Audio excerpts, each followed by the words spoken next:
दोस्तों स्वागत है आपका आज के मुख्य समाचार में, जिसमें दिन भर की सारी जरूरी और बड़ी राजनीतिक खबरों के बारे में आपको बताएंगे। लेकिन उससे पहले अगर आप भी बढ़ती महंगाई को लेकर भाजपा का खुलकर विरोध करते हैं तो वीडियो को लाइक करके अपना समर्थन दर्ज कराइए।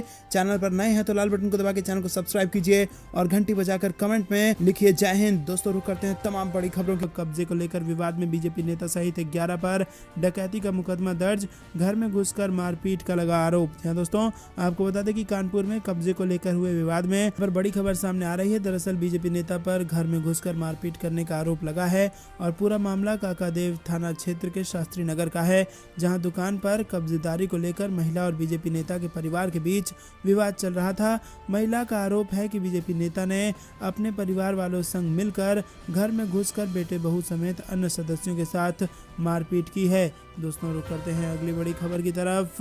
दिल्ली में भी अब बुलडोजर राज। जहांगीरपुर दंगे के बाद चले बुलडोजर तो सुप्रीम कोर्ट ने लगाई इस पर ब्रेक। जी हाँ दोस्तों, आपको बता दें कि हिंसाग्रस्त जहांगीरपुरी में सुप्रीम कोर्ट के आदेश के बावजूद चल रहे बुलडोजर आखिरकार थम गए हैं। बता दें कि हिंसा के बाद सामान्य होते हालात के बीच उत्तरी दिल्ली नगर निगम की तरफ से जहांगीरपुरी में अतिक्रमण हटाओ अभियान चलाया जाने वाला था, लेकिन सुप्रीम कोर्ट ने इस पर रोक लगा दी। इसके बावजूद जहांगीरपुरी में कुछ देर के लिए बुलडोजर चले, हालांकि बाद में दिल्ली नगर निगम ने तोड़फोड़ की कार्रवाई बंद कर दी। और आपको बता दें कि दिल्ली पुलिस के स्पेशल सीपी दीपेंद्र पाठक ने कहा है कि सुप्रीम कोर्ट का आदेश मिल गया है, कार्रवाई रोक दी गई है और अभी यहाँ के हालात शांतिपूर्ण हैं। पर्याप्त संख्या में पुलिस बल तैनात किए जा चुके हैं। दोस्तों रुक करते हैं अगली बड़ी खबर की तरफ।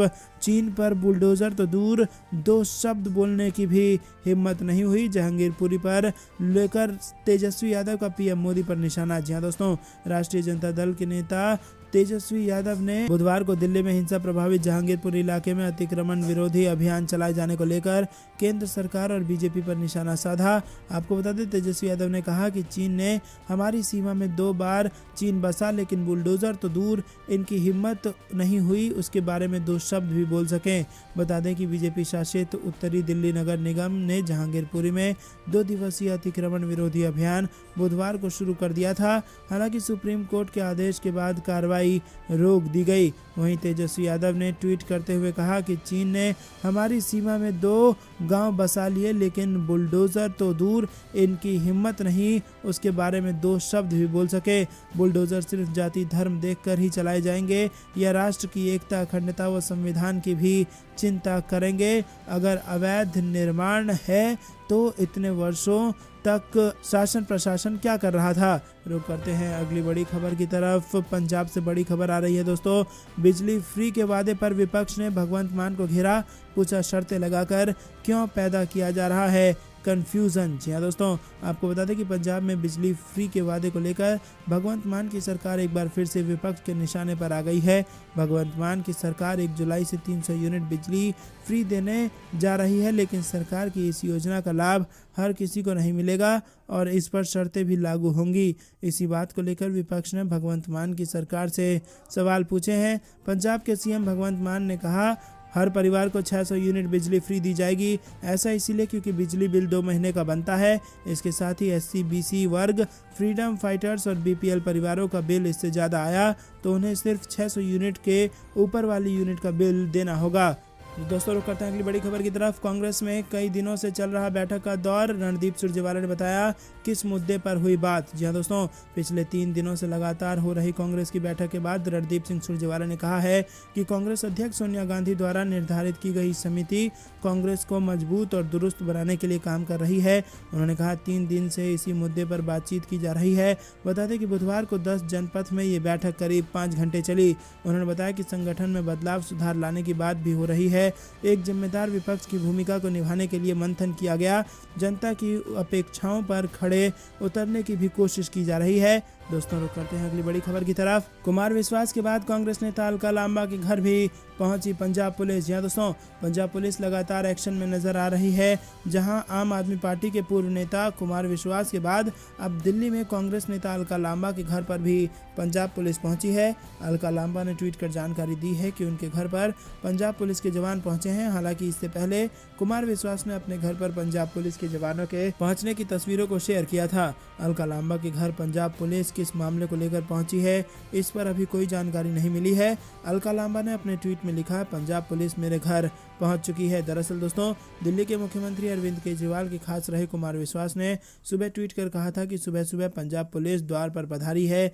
एक समय मेरे द्वारा ही पार्टी में शामिल कराए गए भगवंत मान को आगाह कर रहा हूं कि तुम दिल्ली में बैठे जिस आदमी को पंजाब के लोगों की दी हुई ताकत से खेलने दे रहे हो, वो एक दिन तुम्हें और पंजाब को भी धोखा देगा।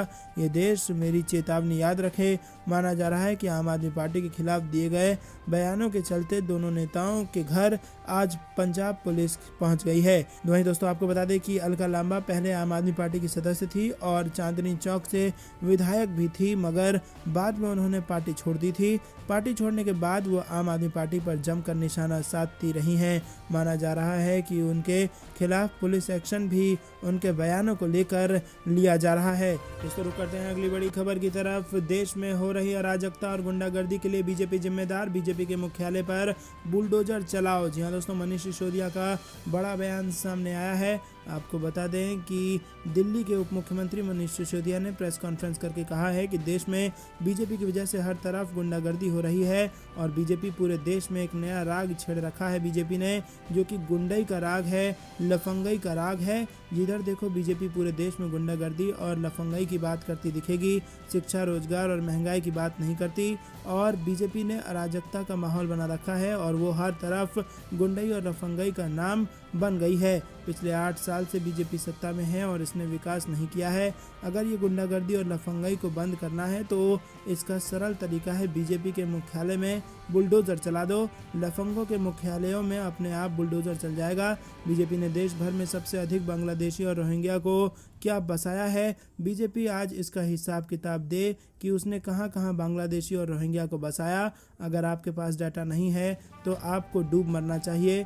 आज अगर ये बता देंगे तो आपको पता चल जाएगा कि आगे कहां कहां दंगे होने हैं। दोस्तों, रुक करते हैं अगली बड़ी खबर की तरफ। बढ़ती महंगाई पर क्या बोल गई वित्त मंत्री निर्मला सीतारमण, आंकड़ों से किया सरकार का बचाव। जी हाँ दोस्तों, एक और जहां देश में महंगाई की मार से जनता बेहाल है, तो वहीं दूसरी ओर वित्त मंत्री ने सरकार का बचाव कुछ अलग ही अंदाज में किया है। भले ही यहाँ ईंधन, खाने का तेल, फल, सब्जियां और रोजमर्रा के सामान के दाम आसमान छू रहे हैं। इन दिनों अमेरिका के दौरे पर गई निर्मला सीतारमण ने कहा है कि देश में महंगाई ज़्यादा नहीं है। वहीं अमेरिका के वाशिंगटन में एक कार्यक्रम के दौरान बोलते हुए वित्त मंत्री निर्मला सीतारमण ने कहा कि हमारे सामने कई वैश्विक चुनौतियां हैं और अंतर्राष्ट्रीय कारणों और भू राजनीतिक हालात के चलते क्रूड के भाव हो या फिर जींस की कीमत सभी आसमान पर हैं और इन हालातों के कारण दुनिया भर के देशों की अर्थव्यवस्थाएं प्रभावित है। सीतारमण ने कहा कि इन हालातों के बावजूद भी भारत में खुदरा महंगाई दर 6.9% है, जबकि हमारा टारगेट 4% है और इसमें 2% प्लस या माइनस की गुंजाइश है और इस तरह हम टारगेट के हिसाब से 6% तक पहुंच सकते हैं। भले ही हमने इस 6% के स्तर को पार कर लिया हो, लेकिन हम अभी इससे बहुत आगे नहीं निकले हैं। दोस्तों, रुक करते हैं अगली बड़ी